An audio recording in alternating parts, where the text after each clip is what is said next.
So I got good news for you guys today. I'm preaching, which means it's only going to be about 20 to 25 minutes instead of Bill's 30, 45 hour dragging by, falling asleep, napping. Yeah, it's going to be a good day. For those of you who don't know me, like Bill said, I'm TJ Kummerfelt. I am a sophomore preaching major at Lincoln Christian University. And if you don't know me, I'm the random guy that shows up about once a month, wears a blue sweatshirt, stands up here and sings because I'm doing laundry back home. So that's how that goes sometimes. Yeah, that was my mom. But we're going through this sermon series of dirty jobs, of service, of serving the community. And Bill assigned me this text. Well, he gave me the 3 texts and I chose, but I chose this one because I think it's really cool. Dirty jobs. People loving people. People actually loving people. When I said that, I was like, ooh, I hope that doesn't get taken the wrong way. But I'm really excited. So my text is going to be 1 Peter chapter 4, verses 7 through 11. Bill made the title slide for me, so I don't know what's all up there. But we're just going to be going through reading this. I'm excited, so we're just going to dive on into it, really. I'm reading from the NIV, because I know Bill does some other translation. The end of all things is near. Therefore, be alert and of sober mind, so that you may pray. But above all, love each other deeply, because love covers over a multitude of sins. Offer hospitality to one another without grumbling. Each of you should use whatever gift you have received to serve others as faithful stewards of God's grace in its various forms. If anyone speaks, they should do so as one who speaks the very words of God.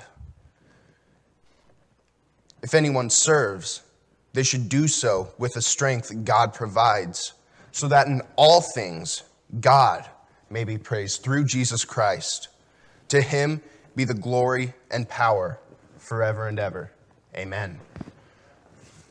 So when I first read through this text, I saw, oh, use your gifts to serve people. Boom, sermon written, I'm done, I can go back to bed. But then I read through it again, and that loving one another. A little bit of the backstory or context of this letter. Peter writes this letter to the Christians in what would be known as modern-day Turkey, to the 5 provinces in modern-day Turkey, to help encourage them, because the people around them are being very negative to the Christians about their faith. They don't like it. And so he's writing to encourage them and to persevere in their faith. But beyond that, to love them, even though they are being negative towards them. To love the people that are hurting them. To love people. Actually love people. He wants us to serve them. He wants us to evangelize to them. That's what he's saying here. We can look out today, go to Facebook, and we can find negativity towards one thing or another. We can find negativity towards our faith. And a lot of times we just like to get right on the defensive and type a comment. But what about actually loving them? Saying, hey, I'm sorry you feel this way. I'm going to pray for you because I care about you, even though I don't know you, even though you're negative towards me. And then evangelize to them. Spread God's word. That's something that I've learned very well, is my actions in those situations or situations similar to that speak a lot louder than any words that I can say. Reaching out in love. Not defensive or arguing, but love. Some of you guys know that a ministry I help out with at while I'm in Lincoln, Illinois, is Quest. For those of you who don't know, Quest is this, I'm going to put quotations around youth group, but it's for the at-risk kids of Lincoln, Illinois. These are the kids you would classify as the druggies, the people who get into trouble all the time, who are arrested some weeks and then we get them back the next week, get into fights in school. These are the kids you don't expect at church, you don't expect to see anywhere. These are the kids that when I first went to Quest last year, I wanted to smack each and every single one of them, say you're disrespectful, you're not going to really do much with your life, walk out and never return. I can now say, these are kids that I love. I don't even know them that well yet, but I love them. You see, these Quest kids, they come and they eat food as we feed them. That's really how we get them through the door. And then we play dodgeball at the end, and that's all they care about. I'm with the guys. They could care less about the questions that we ask about the lesson. They just want to get to dodgeball as fast as possible. It's rough sometimes, but I love them. And it's not something that happened right away. You can ask my mom. Freshman year, the first year I was there was a fight every week. And I'm one of the sponsors, so if there's a fight, I have to jump in the middle of it, break them up, make sure I'm not hurting anyone, but trying to make sure they don't hurt each other. And a lot of times I got hit myself. It happened. But I love them. These are the kids where this year I saw how much they love one another.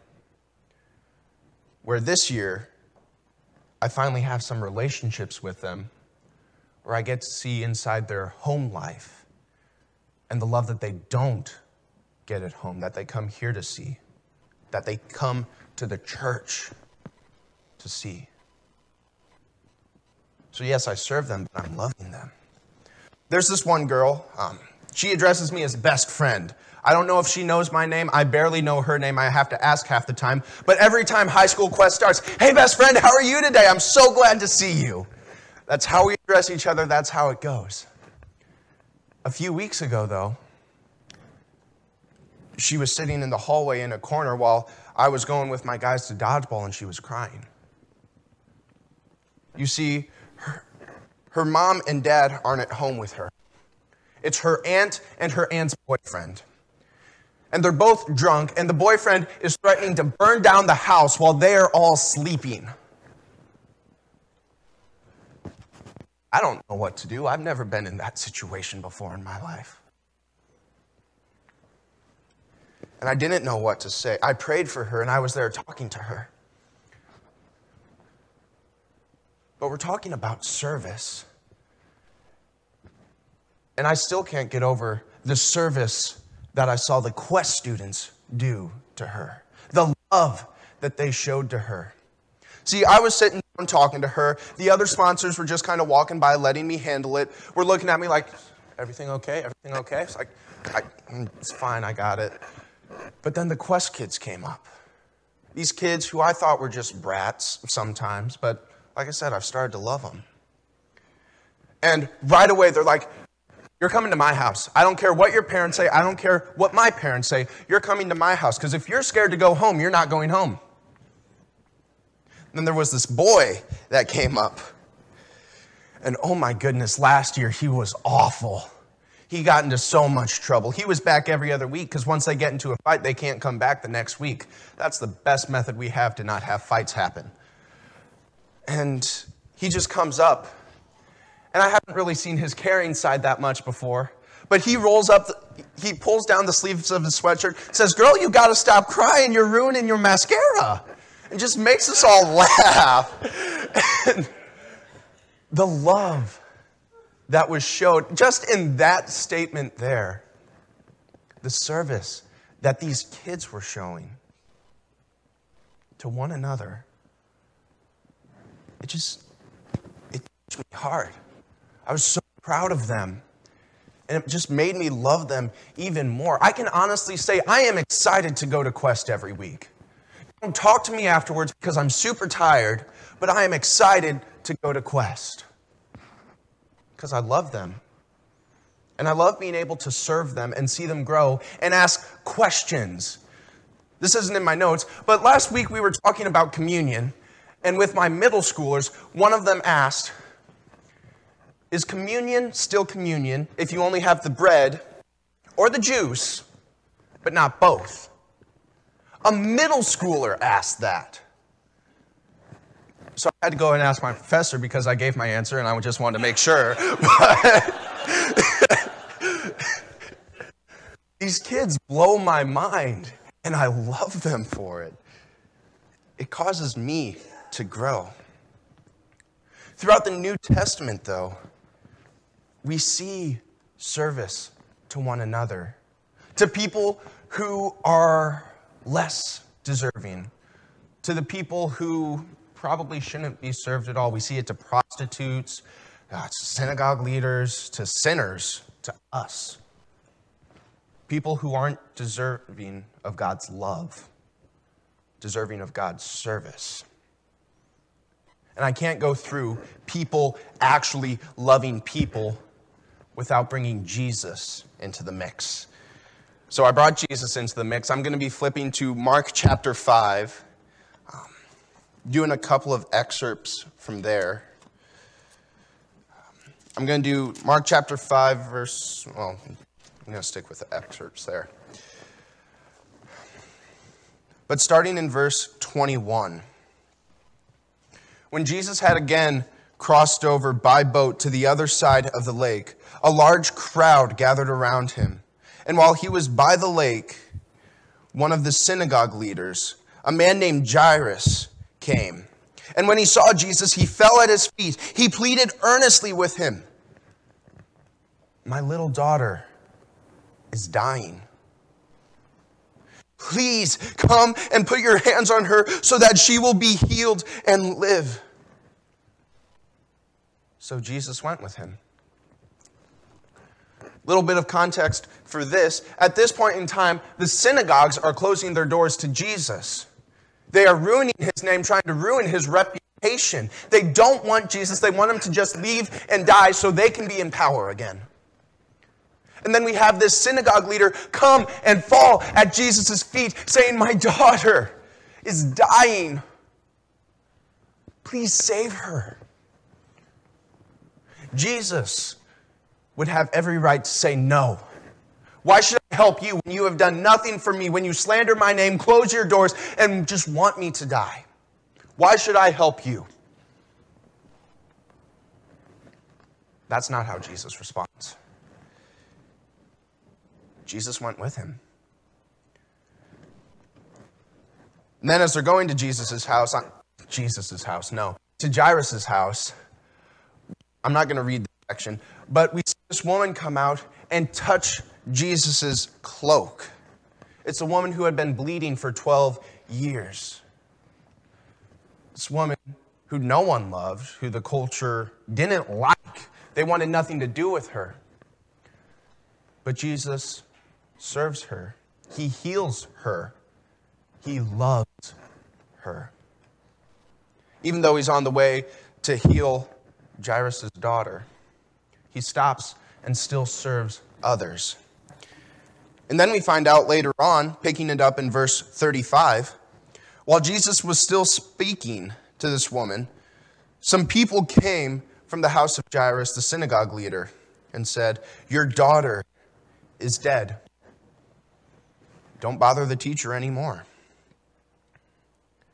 Overhearing what they said, Jesus told him, don't be afraid, just believe. Again, he's serving him, comforting him. Jesus did not let anyone follow him except Peter, James, John, the brother of James. And when they came to the home of the synagogue leader, Jesus saw a commotion with the people crying and wailing loudly. He went in and said to them, why all this commotion? The child is not dead, but simply asleep. But they laughed at him. So after he put them all out, he took the child's father and mother and the disciples who were with him and went in where the child was. He took her by the hand and said to her, Talitha cum, which means, little girl, I say to you, get up. And immediately the girl stood up and began to walk around. At this, they were completely astonished. He gave strict orders not to let anyone know about this and told them to give her something to eat.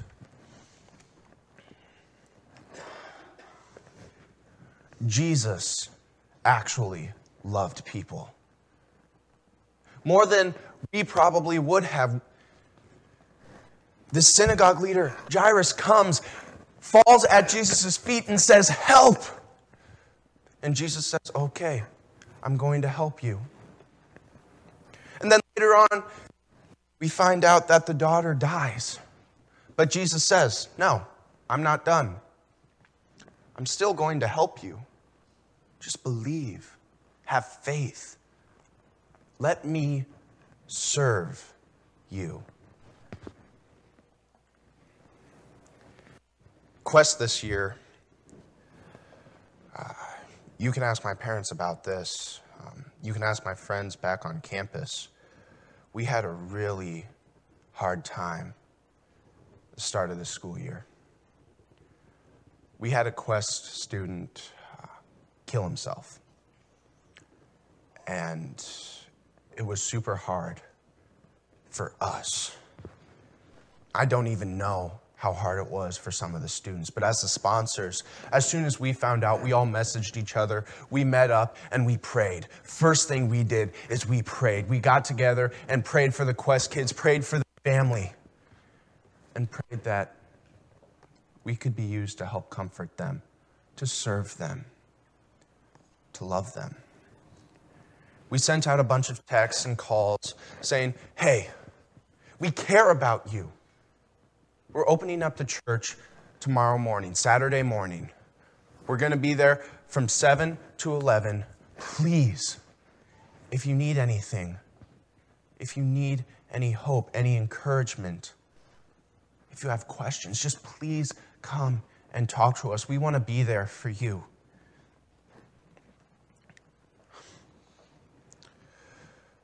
I'd be lying if I said they all came. None of them came. We just sat there and continued to pray and talk with one another until 11 o'clock when, well, it was closer to 11:30. We said, "Guys, we tried. We opened our doors, we tried. We'll be there tomorrow when the funeral takes place, the visitation, and then the funeral later that week. Thank you for coming here," is what we were told.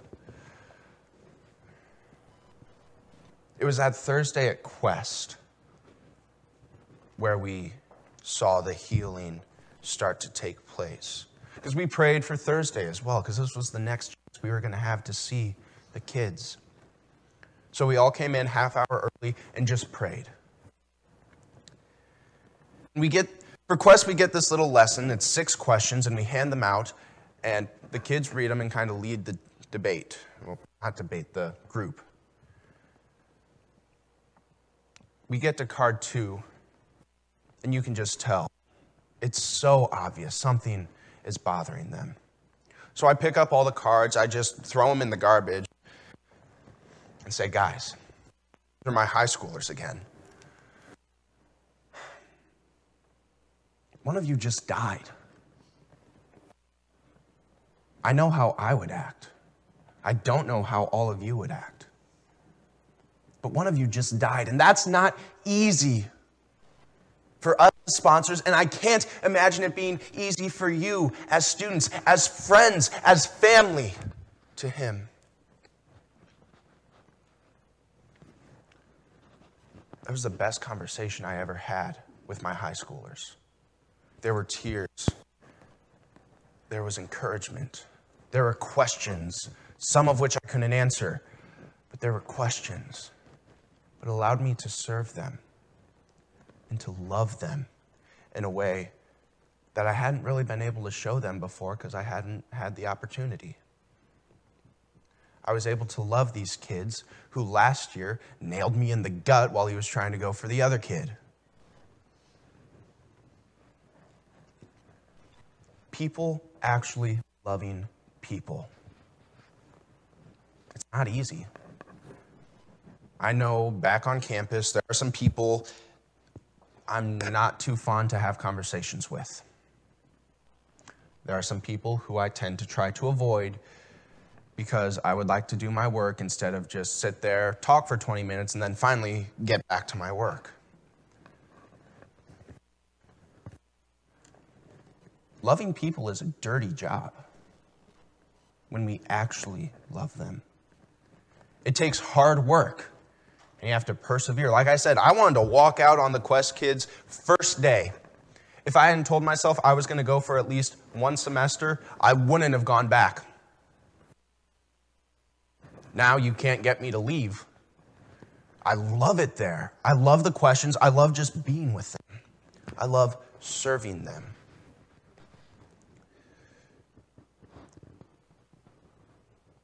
Loving people isn't easy. And sometimes we don't even know what love is. There's a family member, actually, never mind, my family's here, so I'm going to leave that one to myself. I'm joking, I'm good with my family. But family. So often in family, people loving one another. Everyone is our family. Treat everyone like their family. Like I said, it's not easy. Sometimes it's super hard. Sometimes you have to grit your teeth and keep going, but eventually you'll find ways and you'll actually learn that you do love them. So that's kind of my challenge today. I'm sure we all have someone in our life, I can think of 3 off the top of my head right now, that I don't show the most compassion to, that I'm not the most friendly around. What if we try and show them love? Try to understand who they are. So that's my challenge. Love people. My invitation is, if you don't know how to love people, if you don't know what this love is, come forward and ask. Or maybe there's someone you have in your mind, but you don't know how to approach them. Bill's probably going to have more experience with that than I am, but I'll be up here too. And talk to someone. Ask. So much can happen when you ask a question. So love people, or ask how.